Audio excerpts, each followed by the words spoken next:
Students, आज का हमारा टॉपिक है इलेक्ट्रिसिटी का पार्ट 2 है Joule's law of heating effect of current. Joule's ने एक लॉ दिया, हीटिंग इफेक्ट है करंट का, तो आज हम पढ़ेंगे joules law of heating effect of current. So it states that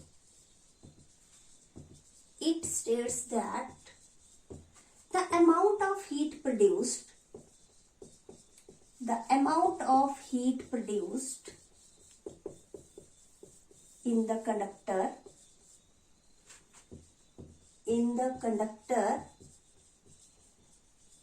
is directly proportional to, first part है directly proportional to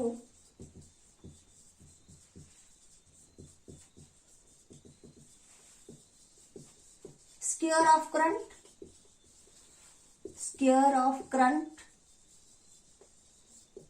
को I से डेजिग्नेट किया जाता है।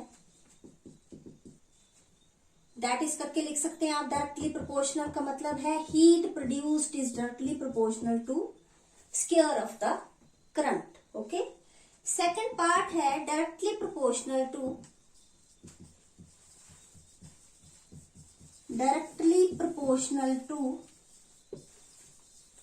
रेजिस्टेंस ऑफ द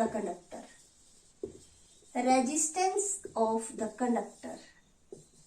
स्टूडेंट्स, हमें पता है रेजिस्टेंस क्या होता है, अपोजिंग करंट होता है ये। Resistance of the conductor that is जो हीट प्रोड्यूस होगी वो रेजिस्टेंस के डायरेक्टली प्रोपोर्शनल होगी। थर्ड है it is also directly proportional to time. Directly proportional to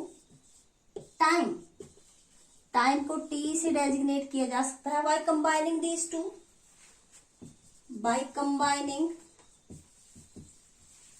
these three equations, these 1, 2 and 3, इन तीनों को हम कंबाइन करेंगे तो आपके पास क्या आ जाएगा। फर्स्ट में है आपका कि heat is directly proportional to square of the current, heat is directly proportional to resistance of the conductor and heat is directly proportional to, that is करके यहीं पे लिख रही हूं मैं, करंट। ओके, जब इन तीनों इक्वेशंस को हम कंबाइन करेंगे then heat is directly proportional to I square RT। Okay, जब भी हम कांस्टेंट ऑफ प्रोपोर्शनलिटी को हटाते हैं तो कोई नंबर आता है constant, H is equal to KI square RT। Then K is 1, अगर K जो है वो 1 होगा तो क्या आएगा, H is equal to I square RT। It means जब भी हम हीट प्रोड्यूस निकालेंगे तो ये वाला फॉर्मूला यूज करेंगे। ओके, ये है आपका जूल्स लॉ ऑफ हीटिंग। अब जूल्स ने जब ये लॉ दिया तो हमें ये बताया कि एक्चुअल में इसका कॉज क्या है। तो जब भी हम इसका कॉज करेंगे इसके साथ, तो क्या कॉज है इसका, Joule's heating effect of current का मेन कॉज है इसका कि जब भी जो इलेक्ट्रॉन ट्रांसफर होते हैं वो गेन कर लेते हैं काइनेटिक एनर्जी को। काइनेटिक एनर्जी को जब भी ये गेन करते हैं तो वो कोलाइड करते हैं और it is in the form of heat और टेम्परेचर को ये इंक्रीज कर देते हैं। So it is the cause, लिखेंगे हम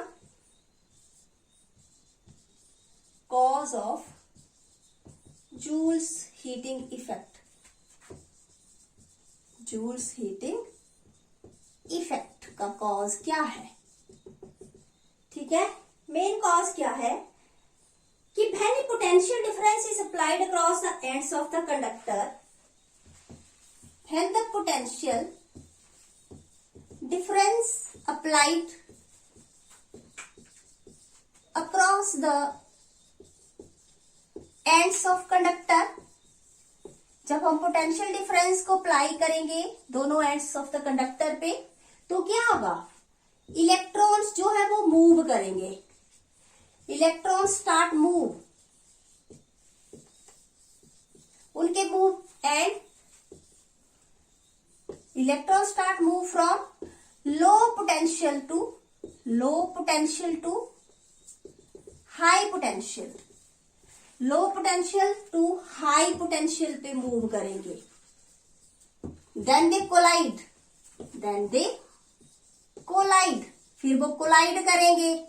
ड्यू टू कोलिजन, कोलिजन से क्या होगा, due to collision there is transfer of electrons, due to collision there is transfer of electron,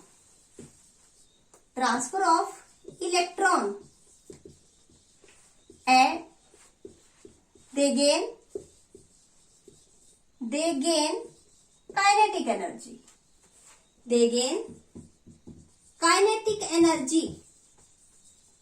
due to kinetic energy, this kinetic energy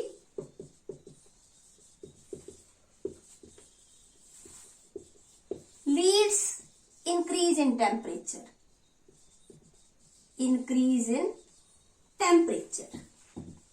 temperature को increase करेगी ये, और इसके इंक्रीज होने के साथ साथ जो है वो हीटिंग इफेक्ट शो होता है। ओके, तो ये है कॉज। मेजर कॉज क्या है, जब भी कोलिजन होती है लो पोटेंशियल से हाई पोटेंशियल की तरफ, जब भी इलेक्ट्रॉन मूव करते हैं वो कोलाइड करते हैं। कोलिजन से क्या होता है, ट्रांसफर ऑफ इलेक्ट्रॉन होता है। जब भी ट्रांसफर ऑफ इलेक्ट्रॉन होता है तो वो कोई काइनेटिक एनर्जी, जब वो मोशन में आते हैं कोलाइड करते हैं तो कोई काइनेटिक एनर्जी जो है वो गेन करते हैं। इस काइनेटिक एनर्जी की वजह से टेम्परेचर में इंक्रीज होता है। तो ये मेजर कॉज है हीटिंग इफेक्ट का। इस पे बेस्ड बहुत सारे न्यूमेरिकल्स आते हैं, हम कुछ एक करेंगे। पहले हम टॉपिक पढ़ेंगे इलेक्ट्रिक पावर, इसके साथ हम शुरू करेंगे टॉपिक इलेक्ट्रिक पावर। तो इलेक्ट्रिक पावर के साथ इसकी स्टेटमेंट लिखेंगे हम। इलेक्ट्रिक पावर क्या होता है, the rate at which electric energy is consumed in the circuit, rate at which electric energy consumed in the circuit is known as electric power. तो हम लिख सकते हैं it is defined as the rate at which electric energy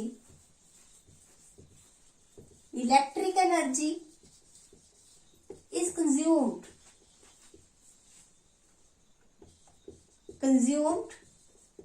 in the circuit, उसको हम बोलेंगे electric power. ठीक है, तो इलेक्ट्रिक पावर को आप P से डेजिग्नेट कर सकते हैं, W/T, it is in the form of work done. So if I is the current flow in the circuit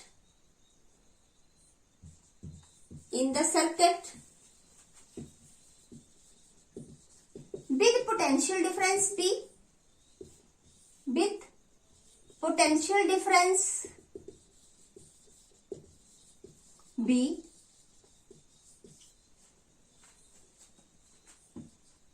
and time t, for time t, तो क्या होगा, जो वर्क डन है आपको पता है कि पोटेंशियल डिफरेंस क्या होता है, वर्क डन जो है वो क्या V के बराबर होगा। ये कहां से आया, आपको पता है कि V जो है वो W/Q के बराबर होता है। ठीक है, बिकॉज करके आप लिख सकते हैं यहाँ पे W/Q। तो आपने W निकालना है तो V गुना Q किसके बराबर होता है, I और T। ओके, कहां से आया, I is equal to Q/T, यहां से आया ये Q is equal to IT। ठीक है, so putting these values, Q की वैल्यू पुट करेंगे। ओके, इसको इक्वेशन 1 ले लो। तो W की वैल्यू क्या आ गई, IT और V, या VIT। Okay, putting this value of W in equation 1, putting this value in equation 1 में हम वैल्यू रखेंगे तो पावर क्या आ जाएगी आपके पास, इलेक्ट्रिक पावर। देखिए ये आ गया आपके पास VIT/T, T is cancel with T, तो क्या आ गया आपके पास, V और आई के बराबर होगी आपकी इलेक्ट्रिक पावर। ठीक है, तो ये फॉर्मूला भी यूज होगा जब आपको वर्क डन दिया जाएगा न्यूमेरिकल्स में, तो आप इस फॉर्मूले को यूज करोगे। जब आपको पोटेंशियल डिफरेंस और करंट दिया होगा तो आप इस फॉर्मूले को यूज करेंगे। अब हम देखेंगे कि जो इलेक्ट्रिक पावर है उसके कौन कौन से फॉर्मूले यूज होते हैं, वो अभी मैं आपको यहाँ पे लिखवाऊंगी। ऐसे फॉर्मूले प्रयोग होंगे इलेक्ट्रिक पावर में, वो लिखेंगे हम। अभी पहला फॉर्मूला मैंने आपको बताया, P is equal to W/T। Second formula क्या होगा, P is equal to VI, अभी हमने पढ़ा। ठीक है, थर्ड फॉर्मूला है आपका I²R, P is equal to I² R के बराबर। और फोर्थ फॉर्मूला आपका यूज होगा B²/R, P is equal to B²/R। तो ये आपके फॉर्मूले used for the electric power. कैसे इसको कैलकुलेट करेंगे, इलेक्ट्रिक पावर का जो यूनिट है वो क्या है, ऐसा यूनिट ऑफ इलेक्ट्रिक पावर। ऐसा यूनिट क्या होगी, वाट। क्या होती है, वाट। ओके, बट इसकी बहुत सारी प्रैक्टिकल यूनिट्स होती हैं, जैसे जो प्रैक्टिकल यूनिट्स हैं इसकी, प्रैक्टिकल यूनिट्स, ठीक है, वो आपकी आ जाती है किलोवाट पर आवर। ठीक है, kilowatt per hour. Kilowatt per hour जो है उसका रिलेशनशिप क्या होगा जूल्स के साथ। ये भी कई बार हॉर्स पावर पूछी जाती है। हॉर्स पावर, हॉर्स पावर भी इसकी प्रैक्टिकल यूनिट है। ठीक है, तो ये 1 किलोवाट आवर कई बार पूछा जाता है कि कितने जूल के बराबर है। हॉर्स पावर जो है इसकी वैल्यू होती है 746 वाट के बराबर। ठीक है, 746 वाट के बराबर। और 1 किलोवाट आवर होता है 3.6 इंटू 10⁻⁶ जूल के बराबर होता है। तो इसका और जूल का क्या रिलेशनशिप है, ये कई बार बहुत सारे टेस्ट में क्वेश्चन आता है। Relation between joule and kilowatt hour. ठीक है, रिलेशनशिप बिटवीन किलोवाट आवर और जूल, इसमें किस तरह से रिलेशन होता है ये पढ़ेंगे हम। किलोवाट आवर जो है वो कितने के बराबर होता है, 1 किलोवाट आवर। 1 किलोवाट आवर को कन्वर्ट करेंगे हम, किलो में होते हैं 1000 वाट। ठीक है, और 1 आवर में कितने सेकंड होते हैं, 3600 सेकंड। अब ये जो वॉट है इसको क्या लिख सकते हो आप लिख सकते हैं जूल अपॉन सेकंड। ठीक है, और ये भी 3600 सेकंड आ गया। ठीक है, this second is cancelled by this second, तो ये क्या बच गया आपके पास, 1 2 3 4 5 5 जीरो है, तो मैं इसको लिख सकती हूं। पर हमने रिलेशन पढ़ा हुआ है क्या, 3.6, तो 1 जीरो इंक्रीज हो जाएगी, 5 की जगह पे क्या आ जाएगा, 6 आ जाएगा, और ये आ जाएगा 3.6। इसका मतलब 1 किलोवाट आवर जो है वो कितने के बराबर है, 3.6 इंटू 10⁻⁶ जूल के बराबर है। ओके, ये सेकंड जो है वो इस सेकंड के साथ कट गया। ओके, तो ये रिलेशनशिप था किलोवाट आवर और जूल में। इस पे बेस्ड हम न्यूमेरिकल्स करेंगे। अब किस तरह से न्यूमेरिकल्स होंगे, तो हम करेंगे न्यूमेरिकल्स पावर के। आपके पास क्वेश्चन है, an electric motor takes 10 ampere. A कहीं भी लिखा होगा एम्पियर होगा, और आपको पता है कि एम्पियर जिसके साथ होगा वो करंट होगा। ठीक है, क्योंकि करंट की जो यूनिट है वो एम्पियर होती है, तो यहां से हम पहचानेंगे जिसके साथ ए लगा होगा वो एम्पियर होगा। ठीक है, तो an electric motor takes 10 ampere from a 220 volt. B जिसके साथ लगा होगा पोटेंशियल डिफरेंस कहलाएगा। ठीक है, इट मीन्स ये आपका पोटेंशियल डिफरेंस है। Determines means calculate the power of motor and energy consumed in 2 hour. Okay, ये आपका क्वेश्चन है। तो यहाँ पे हमें पता चल गया हमें क्या क्या दिया है। वी आर गिवन क्या दिया है, जिसके साथ ए लगा होगा वो करंट होगा, कितना है 10 एम्पियर, और जो बी लगा होगा वो आपकी क्या होगी, वोल्टेज। ठीक है, वोल्टेज होगी ये बी। ठीक है, तो वो कितनी है 220 we.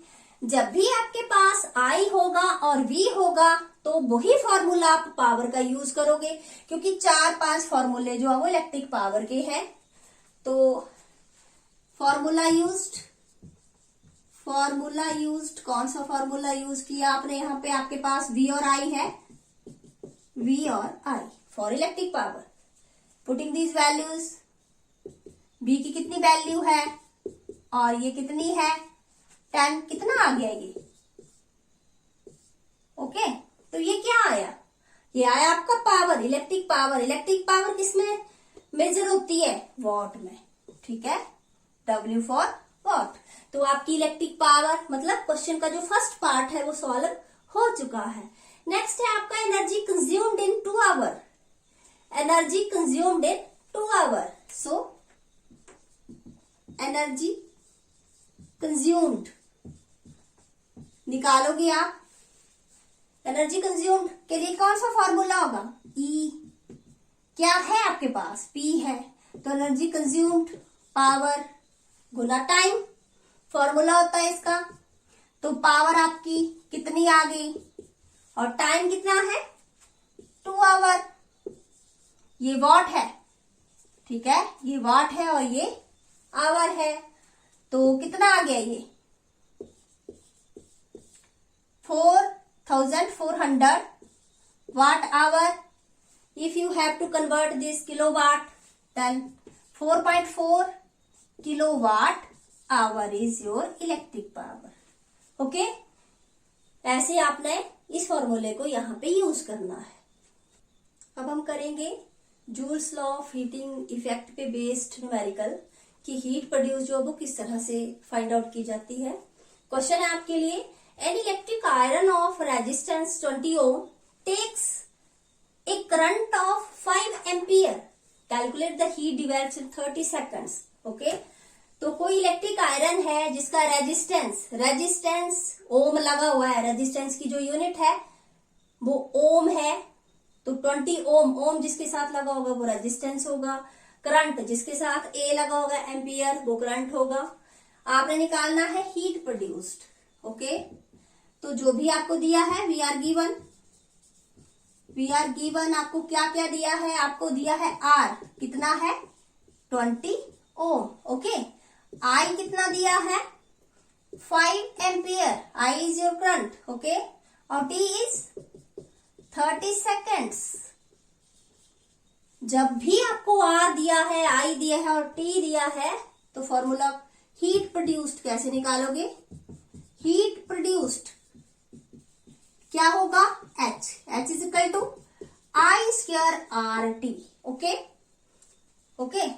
Putting these values, I square 5 square, R कितना होगा 20 और टी कितना है 30 सेकेंड। सो 5 जा 25 और इनको मल्टीप्लाई करेंगे आप 3 2 जा 600 और ये आपका आ जाएगा 15,000 जूल्स। हीट प्रोड्यूस जो है वो जूल में फाइंड आउट की जाती है। Okay, so in this way we have to calculate the heat produced. तो इलेक्ट्रिक करंट जो है, इलेक्ट्रिक आयरन जो है जिसका रेजिस्टेंस 20 ओम था, 5 एम्पियर जिसका करंट था और 30 सेकेंड्स के लिए आपने हीट प्रोड्यूस जो है वो निकालनी है। तो आपने ये फॉर्मूले जो है वो याद रखने हैं, तभी ये न्यूमेरिकल्स हो पाएंगे। तो इस तरह से आपने ये सारे न्यूमेरिकल्स करने हैं। कोई भी, ये बहुत ही इंपॉर्टेंट न्यूमेरिकल है, एनुअल एग्जामिनेशन में 2 मार्क्स का आता है। तो इस तरह से आपने ये फॉर्मूले याद रखने हैं और न्यूमेरिकल करने हैं। नेक्स्ट न्यूमेरिकल है आपका, which uses more energy a 250 watt TV set in 1 hour or a 1200 watt toaster in 10 minutes.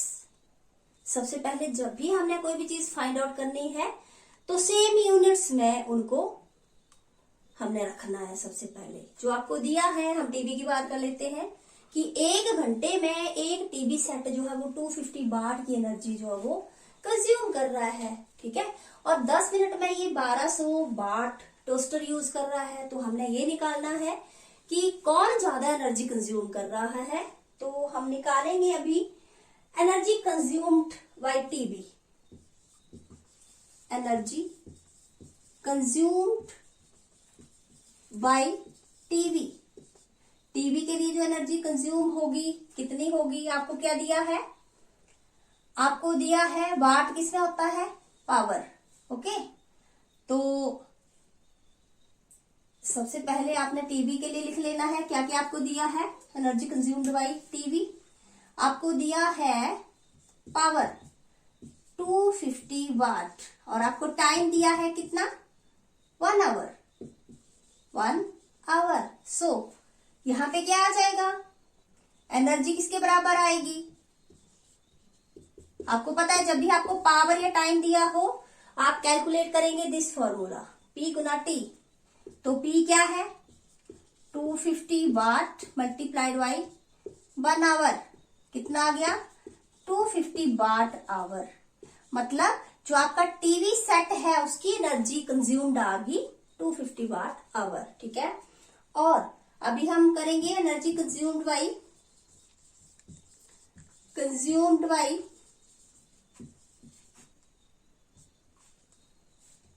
Toaster. तो एनर्जी कंज्यूम्ड बाय टोस्टर क्या होगी, E is equal to P गुना T आल्सो। तो इसकी P क्या है 1200 और T क्या है, देखिए T जो है वो मिनट में है, पहले हमने आवर में कैलकुलेट किया। So we have to convert this into hour. जब भी मिनट के आपने घंटे बनाने हैं तो आपको भाग करना पड़ता है, ठीक है। 1 घंटे में कितने मिनट होते हैं, 60 मिनट होते हैं, ठीक है। तो ये इससे 2 6 4 12, तो कितना आ गया, ये आपका आ गया 200 वाट आवर, ओके। तो which is more, this energy और दिस एनर्जी, 250 ज्यादा होता है कि 200 ज्यादा होता है। So energy consumed by TV set is more than that of the energy consumed by TV set is used more. Therefore, energy consumed by TV set is more, ठीक है। ये आपका न्यूमेरिकल है, इस पे बेस्ड एनर्जी जो है वो कंपैरिजन करना है आपने दोनों का, इंपॉर्टेंट क्वेश्चन है।